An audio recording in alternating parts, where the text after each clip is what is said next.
So, as always, you have the amazing Xander Fever and Hand from Above with tonight casting. But we do have a special guest, guys. We have Zombie Grub. So, we're going to work her in and let her get casting with Xander. This is game number one. Xander, take it away. Well, welcome everybody. We are going to be spawning directly on top of Underrated Gaming's Fugazi, who will be the orange Terran on the left. He'll be playing up against oGaming's Zor, who's going to be the very cool person that I know nothing about. He's the pink Protoss on the right. We're playing on GSL Antiga Shipyard, and this is game one of the first best of three of the ESEA Team League, which means we have 4 best of threes guaranteed, and if we end up tying 2-2 for the best of 3 scores, we'll end up actually getting into an ace match to decide the winner of this. But without further ado, why don't you say hello? Alright, hey guys, yeah, I'm Zombie Grub. I'm the new test caster, and I'm really excited to be here and excited to cast with the nice, excellent Xander. It's a lot. Love you, Xander. Yeah, No problem. that is probably one of the nicest things that anybody's ever said in a cast to me, so thank you, and I give a heart to you, but you can't see it, but it's being returned. I can imagine it. I've seen enough of your casts to imagine you doing that to your webcam. No worries. Okay, thank you. I appreciate that. I appreciate that immensely. But we actually have a dead SCV shortly. It's down to 5 Nice. health, and oh yeah, look at that. That is a terrible start for UR. Yeah, that was a very quick, nice little start for the Protoss player, and that kind of hiccups the person that he did it to, right? They're like, oh, come on, first game within 2.5 minutes, really? Oh, so hopefully he gets over it. I know it's a huge deal and all.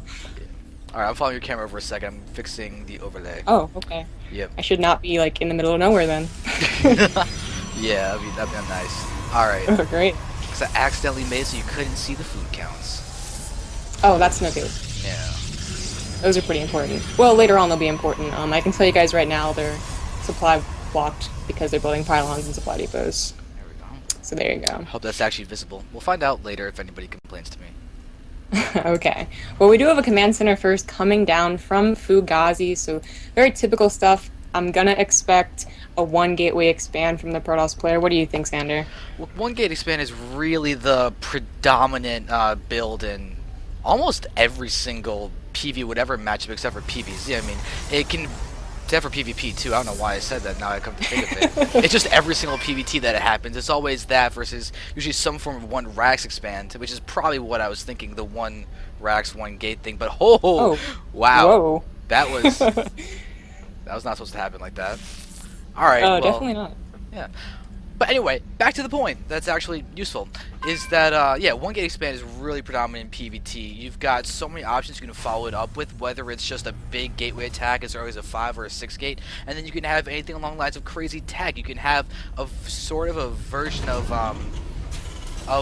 usually the most common thing that you see is actually Colossi, because then you force Terran into an uncomfortable position where it's, do I go for Medivacs or Vikings? It's one of the most common things that you see in the matchup. Yeah, I know the feeling when I see those Colossus coming like really, really early, and I'm like, oh, Jesus, what do I get first? Medivacs? Do I want to die from dying, or do I want to die from Colossus? Well, either one is not a good answer, but you're right, that just both openings from both players offering a lot of versatility, very typical stuff, and then on like the 8-9 minimarts is really where it's going to get exciting, unless we're going to see a 4-gate, but yeah, I don't think we're going to see that, because a robo is on the way, as you can see in the production tab. Yeah, I actually think we're going to be seeing some very early pressure coming out of Fugazi. We see him right now going up to 4 racks without any type of gas. Usually what this means is that he'll probably, although the second bunker kind of makes it a little weird, but usually what you see then is the Terran player pushing out with somewhere between 8 and 16 Marines, depending on what they're comfortable with, to try and hit the Protoss ASAP with just a couple of Marines that ends up getting guaranteed damage, and sometimes as many as 8 probes. And it can be devastating for the early game. Very, very unfortunate timing to be hit with this. Yeah, definitely. And on the Protoss side, we actually saw 2 more gateways go down, so we went up to a 3-gate robo, so it's a pretty safe build. Of course, the robo, if he decides to go for that immortal, kind of not going to be useful if he does that attack that you were explaining just now, because, hey, immortals, not actually that great against Marines.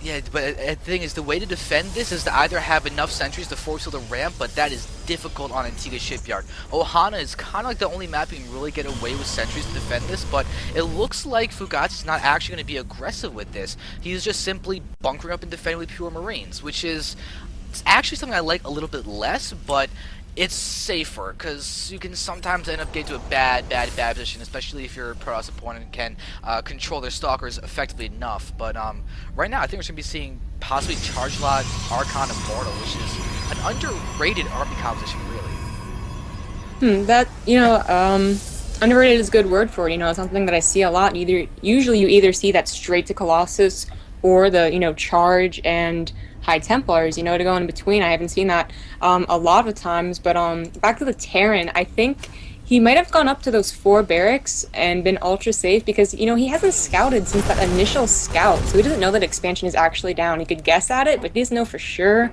so that might explain the second bunker.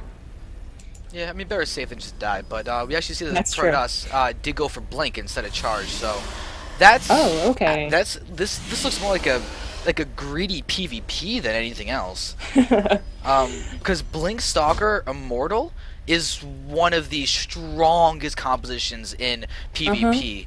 Just does extra damage to everything except for charge lots. But now we're having a massive... This is more than 16 Marines that we're seeing pushing out from Fugazi. Yeah, that is like 21, is it? 16 plus 6, 22. I can do math really well. But yeah, this is going to require a lot of good micro from Zor right now, and already one Stalker has taken half hit points off of him, so that's not so good right now. Warping in 3 sentries though, but they're not going to be in time to force field, I'm pretty sure. Oh no, definitely not. They're careful, they'll be able to get this. There we go. We're seeing some damage being done, but this loud amount of Marines. DPS is really big. And we're watching them as he pushing forward, getting microed incredibly well. The Immortal is going to be taking a lot of damage here, but you know what? The Marines are really proving to be so cost effective right now. Looks like it's actually almost an improvement on the little push that I was talking about earlier on. This is just becoming devastating. He is just wrecking everything. Yeah, that was some extremely good micro. They tried to mineral trick past the Marines and then ended up just pushing the Marines to the other side. So he got so many kills. He got 6 kills, but not only 6 probe kills, but he got all of the Protoss army. Like, all of it. Not just sentries, not just stalkers. Every single unit of the Protoss died in that attack. What I want to know is, why are my graphics on Ultra? That is not supposed to be what I'm streaming on. I saw a little screen hiccup, and Ultra is not what that's supposed to... Usually I put that on high, but... apparently my computer just changed that. It was like, your graphics, I can do better, man. I don't know why you're limiting me. Your stream's like, oh god, why? Please don't. No, I think Ultra's actually overwhelming. I really don't like it. I like to play on low. It is really shiny. Yeah. And a lot of stuff happening with the Terran, terrain, not the Terran, on the ground, but back to the game. Well, actually, I have a question for you. Do you think... Oh, okay, I can't pause it now. Never mind. Because we've got harassment coming into the main base. The reactor on the starboard's getting picked off before the second medevac can pop. No! It pops just in time, but we're going to see the combat shield's going to go down. Oh, that's bad. Oh, yeah. Well, thank God it wasn't Stim. I mean, Stim finished so long ago. Combat shield's not the worst thing to lose, but actually didn't catch the Observer with that scan, so that's kind of...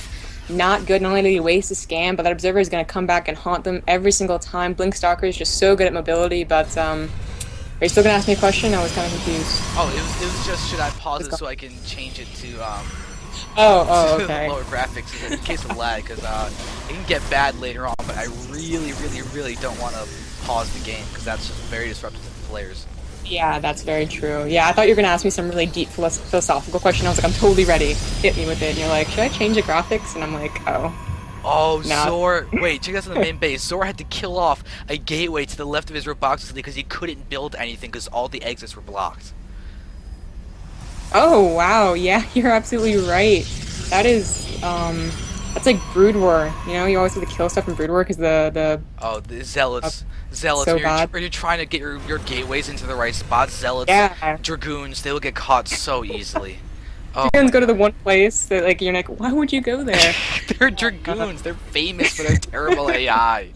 Yeah, exactly. But right now in this game, we actually have a tiny attack coming in. A medevac almost getting sniped almost immediately, but it does get saved. Now it goes down, and this attack's actually probably going to win him the game. I can't believe this. He's up by 40 supply, and he's just going to roll over the Protoss right here. Oh, this is huge. Very well-timed attack. There was no chance of getting out Charge Logs, High Templar, or Colossi from the Protoss point of view, and that is just devastating right now. There's nothing dying. GG gets called, and game number 1 is going to be going to oGaming's Fugazi to start off this best of 3 within the ESEA. Really solid game, and with that, we shall be taking this on to game number 2, possibly the final game, because if Fugazi wins, it becomes 1-0 for these best of 3s in favor of oGaming. That just came out of nowhere. It was like, all right, we're doing our thing. It's, 14 minutes in the game. All right, and then suddenly, bam! Terran army in your face, no charge, no High Templars, no splash, and the game is over.